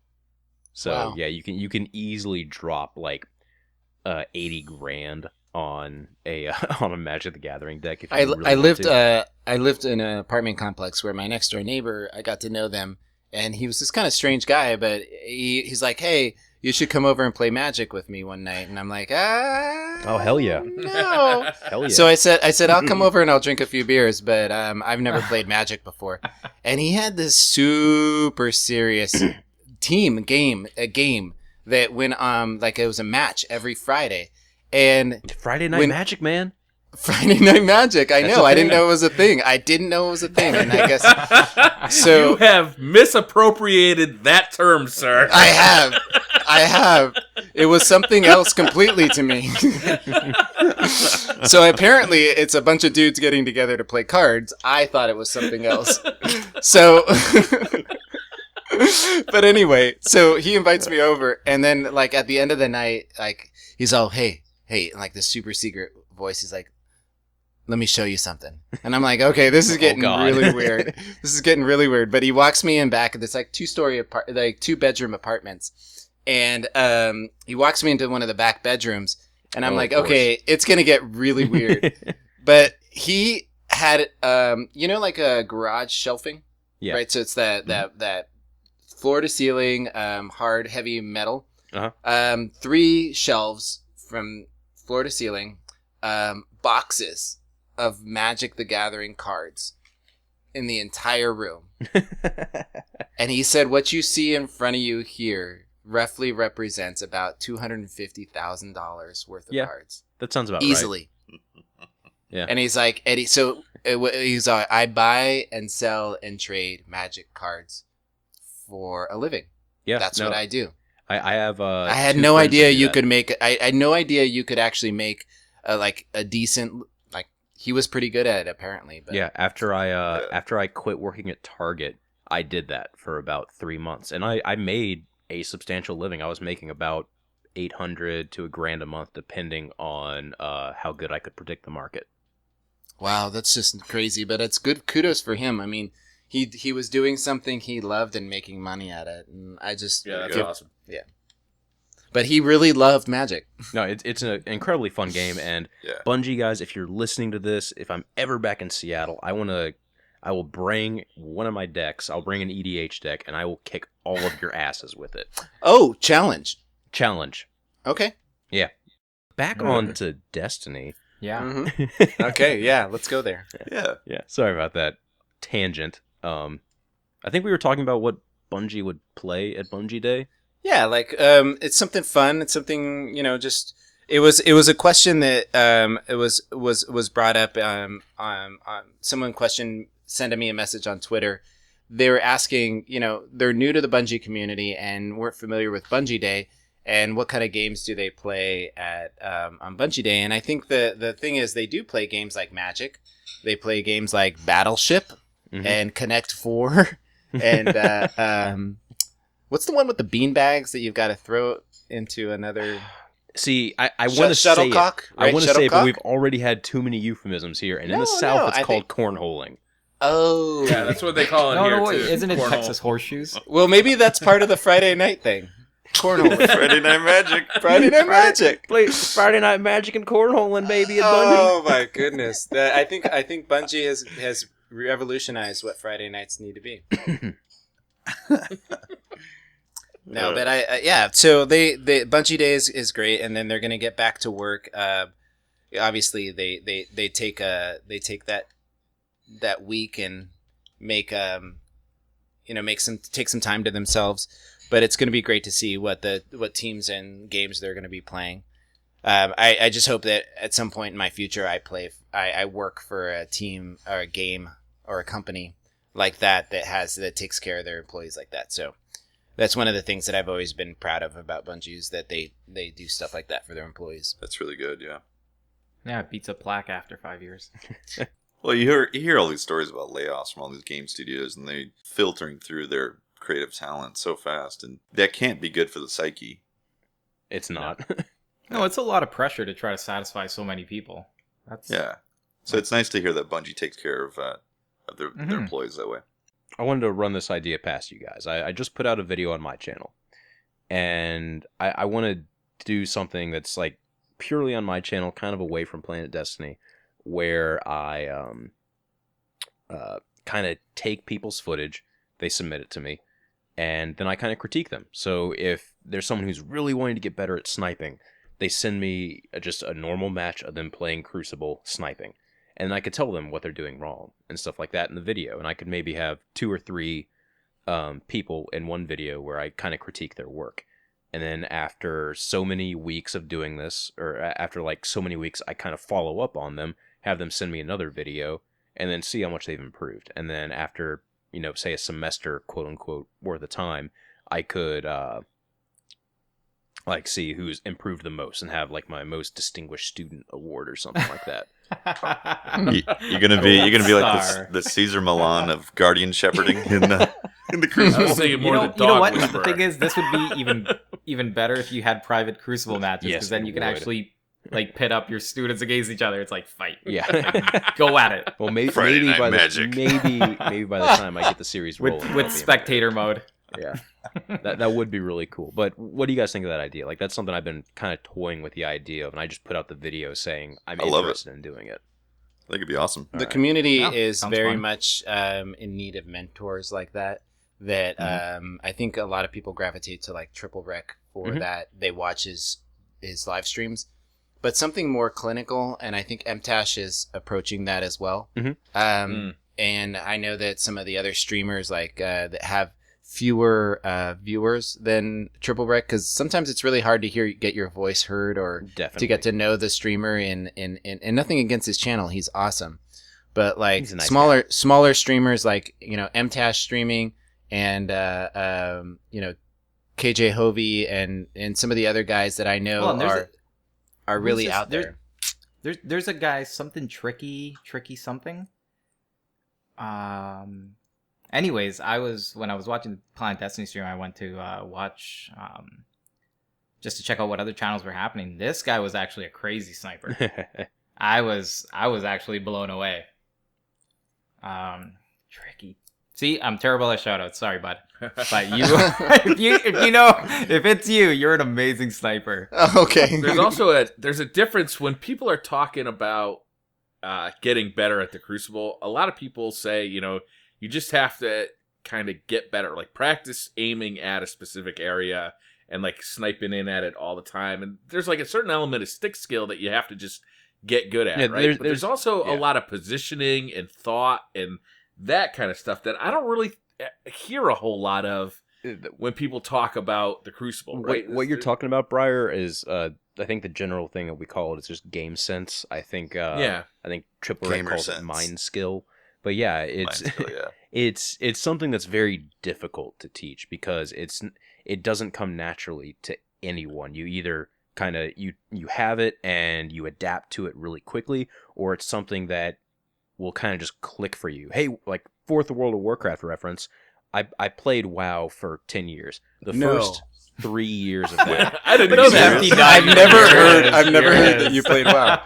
Yeah, Holy I played WoW for 10 years. The first 3 of that, I was god awful. I sucked so bad. But then I started watching some videos, and then something just kind of clicked after watching some videos and putting stuff into practice, and then you started to see improvements. So I kind of want to like help be that catalyst for a bunch of players. That's really That's great. awesome. I mean, I think for me personally, it's something that I've worked with people on. It's a military term, but it encompasses a lot of what we're talking about, and it's just situational awareness, and it encompasses, map knowledge, being aware of your heads-up display, being aware of your teammates, being aware of the mechanics within the game, like spawn points and capture zones. Things are all part of that are all part of this elements of situational awareness that know what to do, when to do it. You can put yourself in a tactically better position to win that gunfight just by split-second knowledge of what that red light indicator up in your top left of your screen means. What is the most likely, what pathway are they coming from? What does it look like for you to engage them there, or do you need to move positions to get more cover?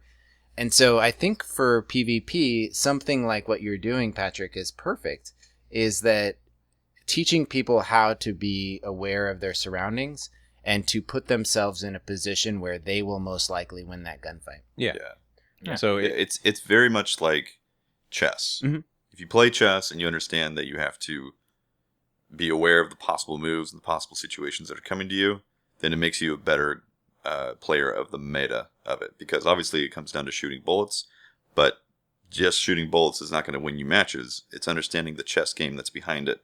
And it's great if you can help infuse that in people to understand those elements, then it's definitely a service for the community that everybody's going to love. Yeah.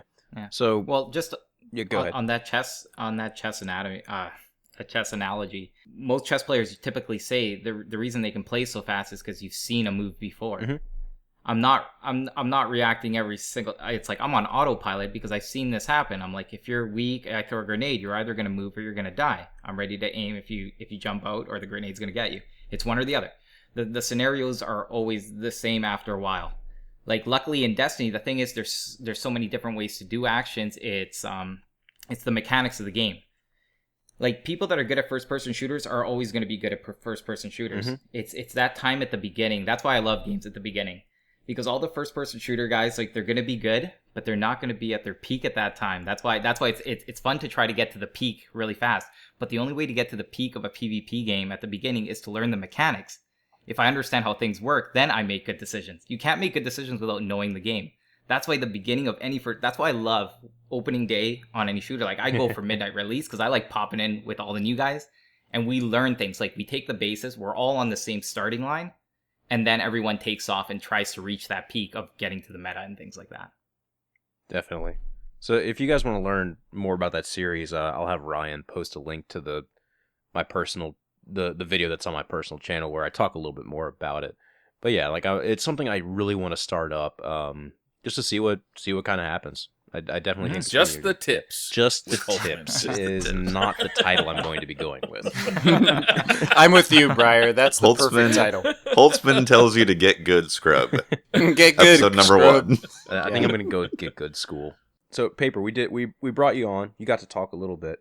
Was there anything else that you wanted to kind of bring up? You know what? I said most of what I wanted to, and Popper was saying, he's like, you were talking about the here and now, and that's where I live. Like, me and Tefty, we were playing a Nightfall, and we wanted to talk a little bit about the new classes and things that were going to be introduced in the game.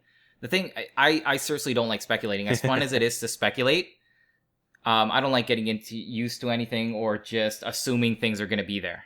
Like that either, like, it's just not fun for me. Like, I like to get the whole pack. Oh, I like to open my whole gift. I'm not going to be tearing it on the edge here, tearing it on the edge there, trying to see what's under there.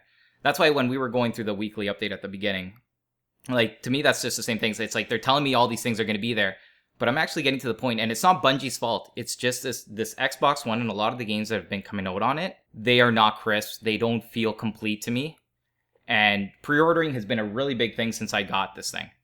And I pre-ordered all the way through with Destiny. Like, I got the first 2 expansions. I got the Dark Below, House of Wolves and all that jazz.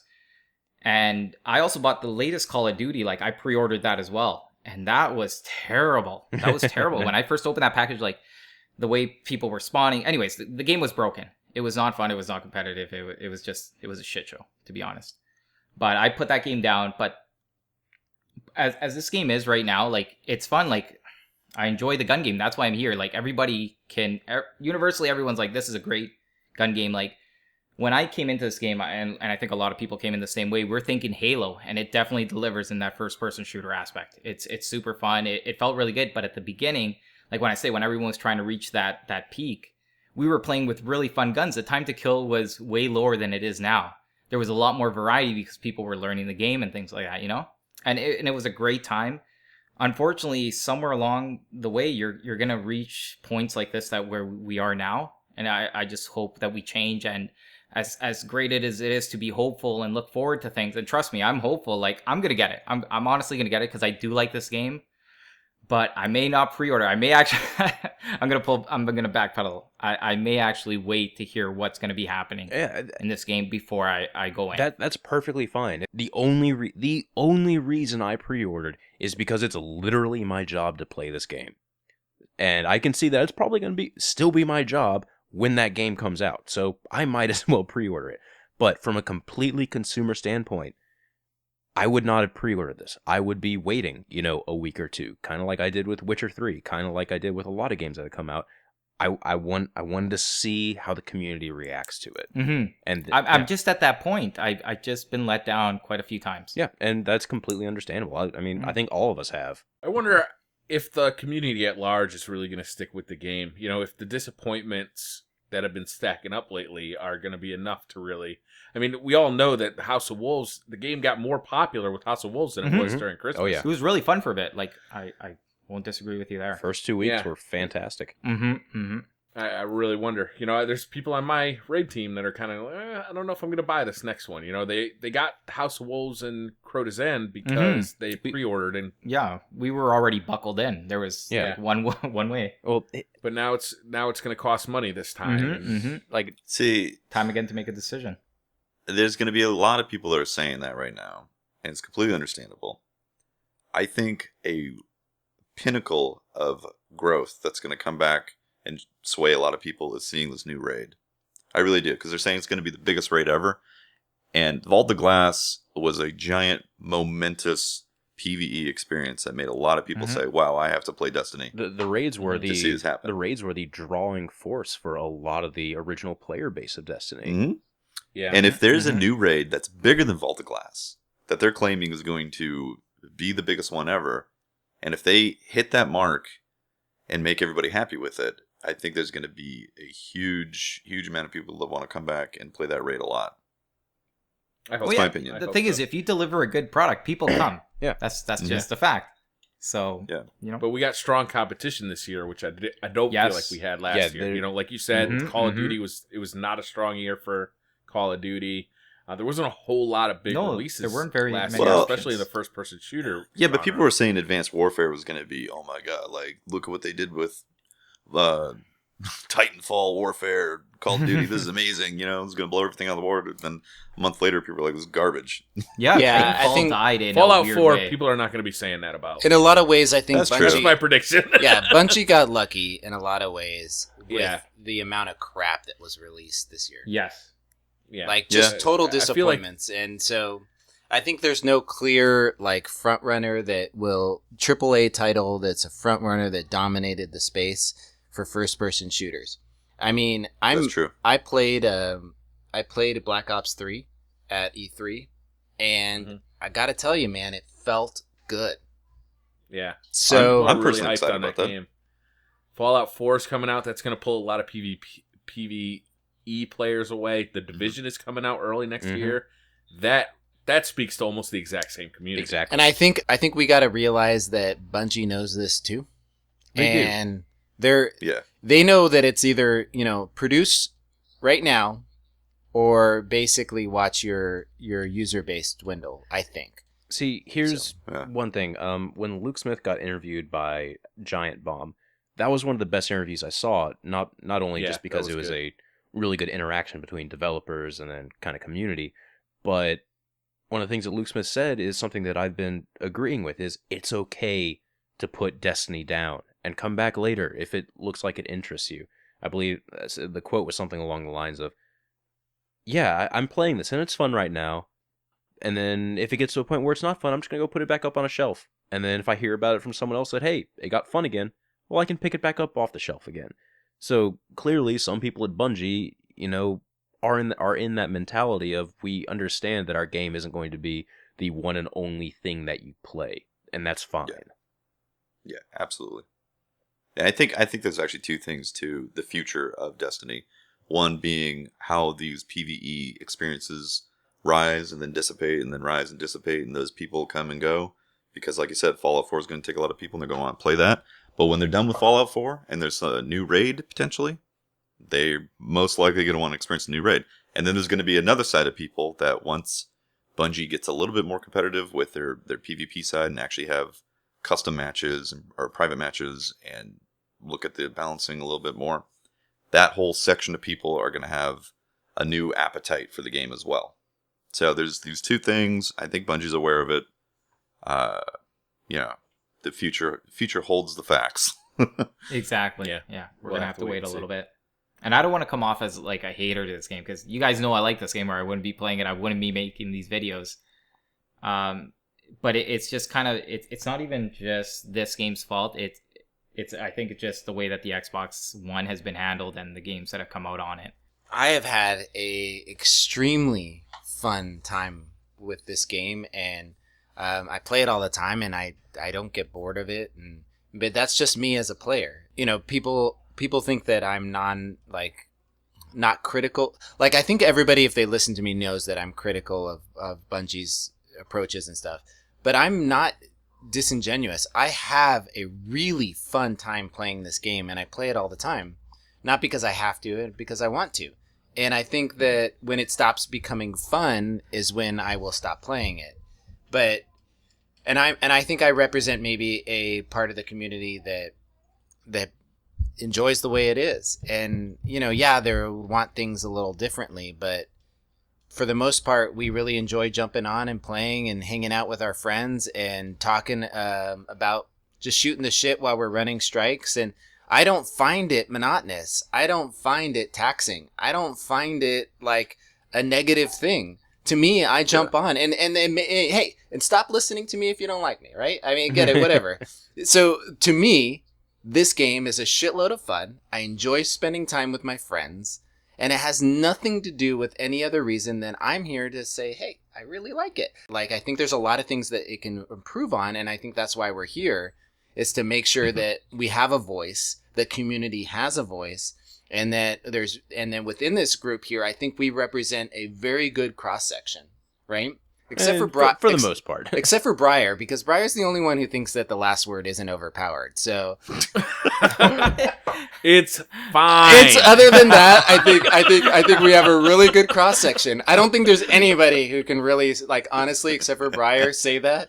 But I don't know. Yeah, I really get out of the way faster. Get out of the way faster. What, the No, 0.2 second time to kill? right. Yeah.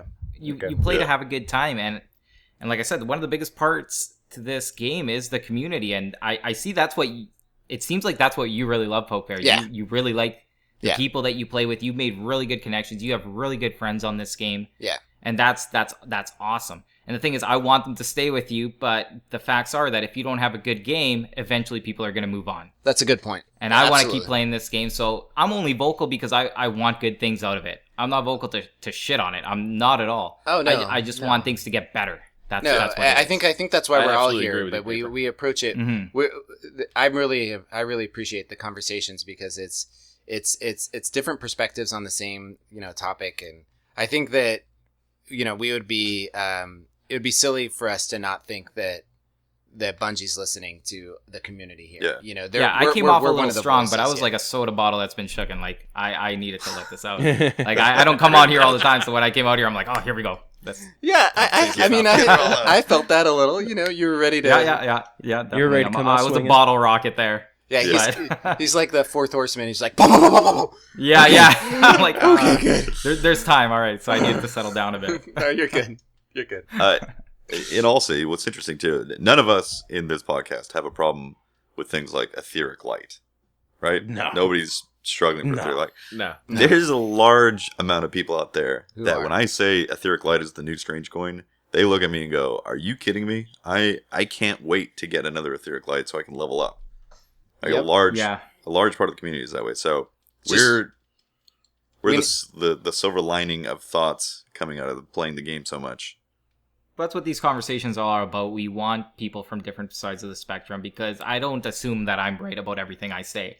Like that's why we're having a conversation to keep everyone in check and things like that. Yeah. Yeah, definitely. Well, I think it's really important. Like right before we come on, like in the morning before we record this podcast, I always send out a Morning? Twitter. Yeah, in the morning. Morning. Before- It's Friday morning. 9:41 p.m. where I'm at. No, in the morning before we record this podcast, Uh-huh. I send out a Twitter message that says, "Hey, what do you guys want to talk about? What's important to you?" And the feedback I get is really interesting. It's really changes every week. And this week, I was really happy to find a lot of different topics. Some weeks it's just like the same thing that gets hammered at me on Twitter over and over again, the same thing. But this week it really varied. People wanted us to talk about is Bungie going to do anything about lagging in the Iron Banner? Well, that's fixed now. Seriously. Right. That's already fixed by now. So it's one of those things where it's like lagging becomes an issue in Iron Banner, and they want to play the game, but they can't. They wanted to hear our thoughts on Red Bull, right? Like, do you think that the code is does it just open does it just give you XP or I think the code is 4 N as in Nancy 4 P as in Paul C as in Charlie Okay. M as in Mary Uh-huh. N as in Nancy M as in Mary. Int- That's what the code is. interesting? That's Interesting. that's an And what do you interesting and what do you think that code does? I have no Okay, idea. so we actually just put a video out on this because we've been having so many questions, and the code will get you the little light bonus thing that you can use to gain XP, and it will get you the quest, but that quest will not open up until 9/15, or September 15th. So that's what it gets. So you. are you saying that 3 H is in Henry, F is in Frank, C is in Cat, 4 R is in Ralph, 3 will get you XP as well as something else? Like Yes. No, quest? that's a month-long pass to Pornhub. There goes Damn half it. That, there goes Damn half it. of that Red Bull that Pope was just drinking. I saw that spit take. Oh my god. That's so beautiful. I can't believe I gave that code away. Oh man. Yeah, so I think that I don't really have a problem with the Red Bull code, other than the fact that the UK players and the people that don't have 7-Elevens near them kind of get screwed out of the quest line. I think there's going to be a lot of content in the game so that they're not going to really miss that one quest line for 1 month. But and it will be available to everybody. It's a timed exclusive, and it's not just like in a box like a year from now. You'll get access to it. I think it's an interesting promotion. I'm really happy that Flamesword is on it. I mean, he's not a Call of Duty. He's a Call of Duty guy. I'm really surprised that they put him on there instead of a Destiny player. But either way, I mean, I think Flamesword's getting more into Destiny, but he's a really good guy. So I'm really happy to see him and Optic get that kind of exposure. But just the same, I think that if you guys haven't gotten a XP code, you need to go and run bounties, get like 10 bounties together, then drop that code in there. It's 50% XP boost. And I After the Nightfall too, right? Does Right. it stack on the Nightfall? oh my god, dude, it's crazy. If you're talking about Iron Banner right now, with wait until you get all those Iron Banner bounties done, drop it. You mean the laggy banner? The laggy banner. I was playing with a buddy of mine who turned in 10. It went from a level 17 to a 31 character with just 10 bounties. Wow. Nice. So That's incredible. That's super good advice right there. Thank you, Red Yeah, Bull. I gotta. Oh my god. I gotta Red get Bull. a Xbox character up to 34. I might use that. You know what? The quest line, when Red Bull said they were doing a quest line, it actually sounded really cool to me because there's some spots in the Vault of Glass where you can almost like just Get base wings? jump, base jump off of it. Ah. And those spots were actually really fun. If they make a huge base jumping area, like I'm sold. Like I need Red Bull right now. Any kind of obstacle course or things like that. Like I enjoy mobility in this game.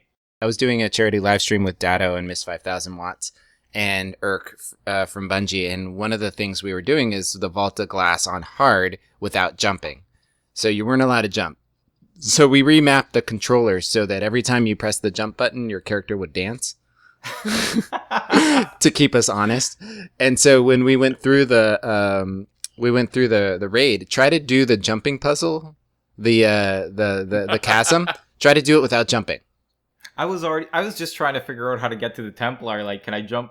Do you need your Sparrow to get across? You No, walk you could across? you use your Sparrow for some of the jumps, but Yeah, I we assume so. we did a no jumping raid, and man, was it fun! It's a really cool challenge. I wouldn't even know how to get past the jumping puzzle. I'd Oh, be it's right there. it's crazy. It took us a little while, but cool. Wait, he's- okay. Can you give me a hint? Does it have to do with classes and supers? It did not. Whoa. We had one guy named Cool who figured it out from Invigorate, and he it's about placement and running at the right moment and kind of letting your character land on. You have to go through a lot of the platforms to make it, but they're situated in a way that you don't actually have to jump through the jumping puzzle. Nice. So I guess another question, Handicap acceptance. right? So another question came from JFX. He's in the Savvy clan, and he asked, "How would the Thorn?" So he's anticipating a Thorn nerf. Okay. Yeah. You know, so how do we think the Thorn nerf will affect Trials and the meta of Trials, and especially how the introduction of new supers in PvP? What do we think will be the new meta and without Thorn being there? And what will be the new OP class coming into PvP with the new subclasses? That is a hard I think question. the There. new Titan That's class really is going to hard. be pretty OP for Trials. For some reason, I just have a feeling that thing's going to be nasty. It is beautiful to play. It is a beautiful, beautiful thing, to be honest with you, the hammer takes skill. Yeah, It it, do- it looks does like take it's gonna. Yeah. It's an aiming thing type of thing. And you have to Because its rate of travel is actually, it's not instantaneous, so you have to lead people if they're running cross map. If you actually have to aim up close. I mean, it's devastating. The up close melee is just like a clink, they're dead, right? But Yeah. anything of range, if you gotta target somebody, that's the thing with the golden gun that I've always been sort of frustrated with, is that the range of it, you really don't have to. It's the travel of the bullet. The golden gun bullet is so fast. But yeah. So the right bumper, or the trigger attack for the Titan is just is actually a lot of fun. Just so much fun to use. No, it looks In really Trials strong. 2, I could see the Void Bow. If you could flank the enemy without getting seen and actually nab them with that Void Bow, and then your team comes in and like jumps over a wall and just wipes them out, that could be pretty cool. It's pretty powerful. Yeah. Are there any exotics right now that you could wear as a hunter that allow you that perk to crouch and become invisible? There is. Hmm. Indeed, there is. So you got that sucker on, right, as a void bow. I was thinking about this. I didn't want to say it out loud because I wanted to be like the first to use it. But I was playing it at E3 and I'm like, oh my god, Trials! You put that sucker on, you go invis, you flank the team, and you fire your super at them and suspend them. Oh my god, your team is just. I mean, that's a super that would wipe out the enemy team, and it's really powerful. So my thought on the new supers for Trials is it seems a lot more balancing, to be honest, because what the Hunter has is these mobile supers that the other two classes don't really get, except for the self-res Warlock. But even then, it's not a Blade Dancer. I really feel like it levels the playing field for supers, so you could play any class and still have this mobile super to go run and kill people. So I think it's great. I don't know if there's actually going to be one that suddenly comes out and it's like, oh my god, the flame hammer is destroying everything. It You may can't be the get flame past hammer it. though, because You unlike think? the arc blades, that range attack, the fact is if you have to lead it, and that it also has an arc, makes it a little bit harder to aim. But if it's a one-shot kill at a distance, you're effectively a blade dancer that has range. So shots. what's the counter? A golden gun. Golden gun can counter that. That's easily. like a count. Yeah, it's actually it's a lot like a golden gun, except that you can also handle those really close shots. But the difference between that and a golden gun is that golden gun is 3-4 shots. This thing is like if there's 6 guys around you, technically you can whip a hammer at all of them.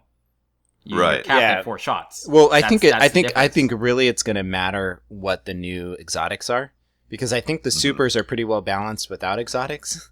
But then once you start introducing, I think the new Taken King exotics are going to be things that make, like for example, we already know that the Void Bow can shoot 2 shots. So there's got to be a piece of armor that allows you to throw 3 shots. 3 shots. I like the Well, supportive roles. Go ahead. And if you do like an exotic piece that increases the radius of the suppression of the arrow, that would also be really cool. And Right. to increase the range of the tethering to slow down players.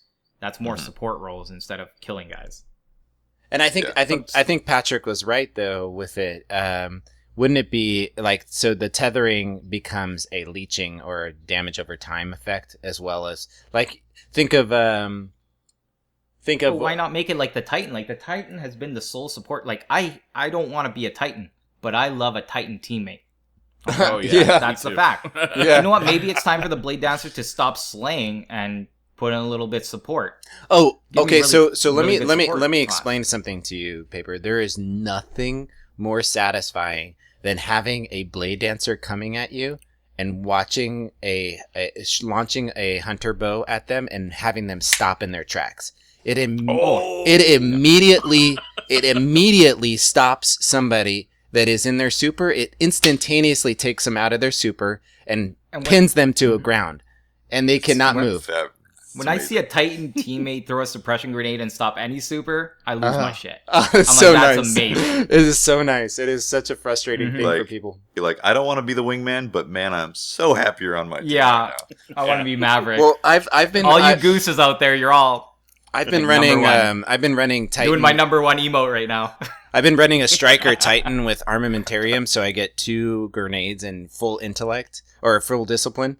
So in trials, so that I have 2, or I'm not intellect, but I'm sorry, the void, so I can run suppression grenades, simply because they're in trials. If you can stuff somebody's super, that's that one shot that guy had in literally, if the rounds are, if they're not dragging on. Sometimes if they drag on, you can get multiple supers, but if you use it in a trials match, you could stuff a guy for an entire match. And to bring that even further, the thing is, like, Void Fang Vestment, any armor that gives you grenades off the spawn, you can take a second to change your armor and change it right back. 2 grenades at the start of the match. That's right. And that's the reality of that. And when it comes to suppression grenades, you're going to wait till the second round, third round, depending on how many kills there are. Like, you can actually play your armor to the game. That's true. And that's just taking it a step further. Another thing the suppressor does is cancel blink jumps and all that. So you can, no double mobility jumps. gets extremely limited. It yeah. all jumps actually. Mm-hmm. They sit there and they Oh, go. you get your They sit primary there and they jump. go. You get your primary jump. Yeah, you can, Yeah. you can like hop. You can hop, but you can't double. Yeah. Yeah. Oh, that's No. it. That's it. It's the. What was that, Pope Bear? I didn't catch that one. Gonna have to add that footage in. The only problem with it though is that you have the T-Rex arm when you melee. If you want to throw those grenades, that's my it. That's the only goodness. problem. Who would have known that Titans didn't have elbows? Man, that's crazy. Well, I think those are the majority of the questions that came out on my Twitter account for. You did mention the laggy banner. And Yeah, we didn't really talk about that. Yep. I just want to say that it has been. You think that they've hit the limit, that they've reached the apex of ultimate lag, Uh-huh. and once again they've outdone themselves with extra potato starch, Walmart, McDonald's Wi-Fi connections. It's incredible. Bravo, So, you know. bravo. Does it just feel worse because we're getting used to a better connection in trials? No, it is worse, man. It is worse. It's worse every time. It's worse. Swear to God. I appreciate killing somebody, dying, Uh-huh. and then I'm respawned. Right, I'm already alive again, and then I get the indicator that I killed them. Yeah. That's That was just a thorn burn, Welcome to the salty banana. Oh no. Oh, I don't use thorn, so that's not it. I'm with Briar. I use the last word, the only balanced hand cannon in the game. That's right. Mm-hmm. It's a white knight of hand cannon. If you're using a last word, you stand for justice and freedom. Apple pie and Chevy trucks, baby. Apple pie. Let's just admit it. If you're not using the last word, you're not American. Probably a communist. Probably a communist. Now, should we make sure we tell people that we're kidding here, because that the hate will be real? Yes. Yeah, I obviously think we kidding. should probably. I don't know. Some people don't. All get- hand cannons need to be nerfed. I think we are that's kidding my right opinion. now. I think before we say anything that might anger people too much, we should also probably end the podcast for this week, because we're coming up on 2 hours now. Oh, wow. There you go. Whatever. Killing it. Got It's a a lot fact. to talk about. There's a fact. lot to talk about. All right. Paper had a vent. Yeah, thanks we had to give the Thanks for man letting some me room. Get it all out there. Yeah, he I needed needed some that. room. I needed that really bad. All right, guys. Well, that was the 23rd or 24th. I can't remember. Planet Destiny podcast. I ate my Klondike bar at the start. It was delicious. And if you guys want to get in contact with me, all you got to do is hit up Twitter. Go to @Holtzman_PD. And if you want to find out more about that series that I'm starting, there should be a link in the description down there, so you can go watch that video. Just the tip with Holtzman. Just the tip. Uh, Briar, I am all with you on that one. I'm not watching it unless he calls it just the tip. One less viewer. I've been already. the Briar Rabbit. You can find me at the Briar Rabbit on Twitter or at the Briar Rabbit channel on YouTube. And I am Tefty Teft. You can talk to me at Teft on Twitter. You can also check out my personal channel, Tefty Teft Games, and see me on Planet Destiny doing the Nightfalls. And this has been Pope Bear. You can find me at Pope Bear on Twitter, and I stream on the Planet Destiny channel. It's twitch.tv/planet_destiny. And I'm Paper. Cut to you. And I just needed to vent, but thanks for having me, guys. And It's been a this was pleasure, fun. Paper. Thanks. Always good to have you on, man. Yeah, man. See you guys next week.